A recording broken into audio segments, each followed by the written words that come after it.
সম্মানিত ভাইরা, আপনারা সবাই সুস্থ আছেন তো? আলহামদুলিল্লাহ। আল্লাহ তাআলা আপনাদের সবাইকে ভালো রাখুন, সুস্থ রাখুন, নিরাপদে রাখুন, তার সন্তুষ্টির পথে অবিচল রাখুন। কালামুল্লাহ মাজিদে আল্লাহ তাআলা জানিয়ে দিয়েছেন 7 শ্রেণীর ব্যক্তিকে তিনি অপছন্দ করেন। কয় শ্রেণীর? আবার বলুন, কয় শ্রেণীর? জি, 7 শ্রেণীর ব্যক্তিকে আল্লাহ তাআলা অপছন্দ করেন। তো মানে আল্লাহ তাআলা তাদেরকে ভালোবাসেন না। আমরা আজকে এই 7 শ্রেণীর ব্যক্তি কারা তাদের ব্যাপারে জানার চেষ্টা করব এবং আমরা সতর্ক হয়ে যাব যে আমরা যেন তাদের অন্তর্ভুক্ত না হই। কি বলেন? কোন 7 শ্রেণীর ব্যক্তি, কোন অভাগা, কোন কপাল পোড়া সেই 7 শ্রেণীর ব্যক্তি যাদেরকে আল্লাহ তাআলা পছন্দ করেন না, ভালোবাসেন না, এই মর্মে তিনি কালামুল্লাহ মাজিদে ঘোষণা দিয়েছেন। এবং আমরা সতর্ক হওয়ার চেষ্টা করব এই বৈশিষ্ট্য যেন কশ্চিনকালেও কভু আমাদের মধ্যে না আসে। তাহলে কালামুল্লাহ মাজিদ আল্লাহ তাআলা যে জানিয়েছেন যে তিনি 7 শ্রেণীর ব্যক্তিকে পছন্দ করেন না, তার মধ্যে প্রথম শ্রেণী হচ্ছে সীমা লঙ্ঘনকারী। আরবিতে বলে আল মুআতাদুন। সীমা লঙ্ঘনকারী ব্যক্তিকে আল্লাহ তাআলা পছন্দ করেন না। লিমিট ক্রস করলে আল্লাহ তাআলা পছন্দ করেন না। লিমিটকে কেউ যদি ওভারস্টেপ করে, ক্রস করে, আল্লাহ তাআলা পছন্দ করেন না। সীমা লঙ্ঘনকে তিনি মোটেও পছন্দ করেন না। এবং মজার ব্যাপার হচ্ছে আল্লাহ কেউ কোনো অন্যায় করলেই সাথে সাথে পাকড়াও করেন না। কেউ ভুল করলেই আযাব দেন না। কেউ নাফরমানি করলেই আযাব পাঠান না। আল্লাহ অনেক সময় দেন, অনেক সময় দেন। শুধরে যাবার অনেক টাইম সে পায়, তারপরও যখন সে লিমিট ক্রস করে তখন আল্লাহ ধরেন।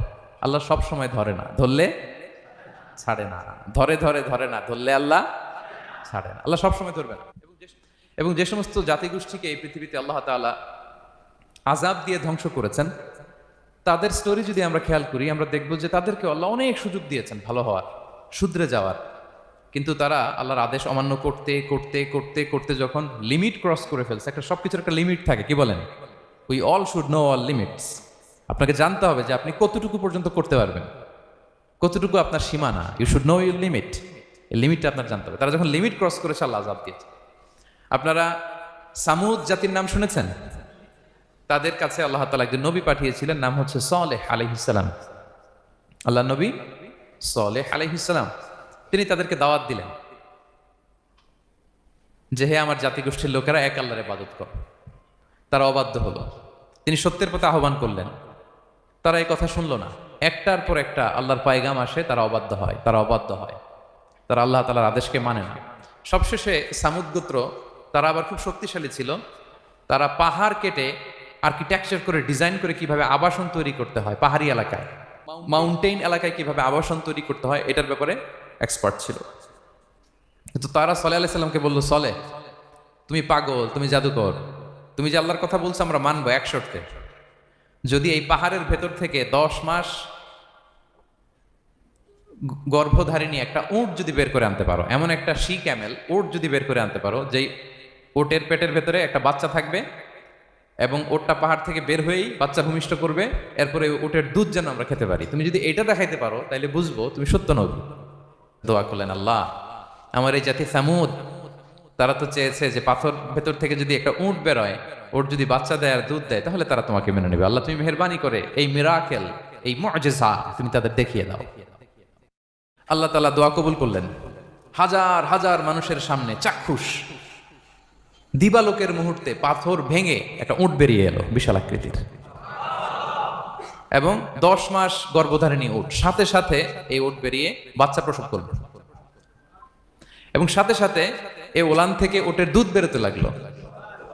হাজার হাজার লোক এটার ওলান থেকে দুধ নিয়ে তারা তৃপ্ত হলো। আচ্ছা, এই মুহূর্তে তাদের কি করা উচিত ছিল বলেন তো? আশহাদু আল্লা ইলাহা ইল্লাল্লাহ ওয়া আশহাদু আন্না মুহাম্মাদুর রাসূলুল্লাহ ওয়া আশহাদু আন্না সালিহান নাবিয়্যুল্লাহ, এটা পড়া দরকার ছিল না? দরকার ছিল। কিন্তু তারা একের পর এক গোয়ার তুমি করতে করতে করতে করতে চাক্ষুষ দিনের বেলা এত বড় একটা মুআজিজা দেখার পরেও তারা অস্বীকার করলো। সাল্লাল্লাহু আলাইহি ওয়াসাল্লাম বললেন, তোমরা তোমাদের ওয়াদা পূরণ করো। তারা বলল, তুমি বড্ড বড় জাদুকর, তুমি যেন তেন জাদুকর না, তুমি পাহাড়ের ভেতরে জাদু ঢুকাই ফেলছো। কি মনে হয় তারা লিমিট ক্রস করে ফেলছে না? এবার ক্রস করছে না? তারা সীমা লঙ্ঘন করে ফেলেছে। দে ক্রসড দেয়ার লিমিট। এবার তো আর ছাড় দেওয়া যায় না। কারণ আমি আপনাদের বলেছি শুরুতে যে আল্লাহ সব সময় ধরে না, কিন্তু যখন ধরে ছাড়ে না। আযাব চলে আসলো। কি আযাব? আর্থকোয়েক আর রাজফা, পুরো ভূখণ্ড কেঁপে উঠলো। কেঁপে ওঠার সাথে সাথে সব মাটিতে পড়ে গেল।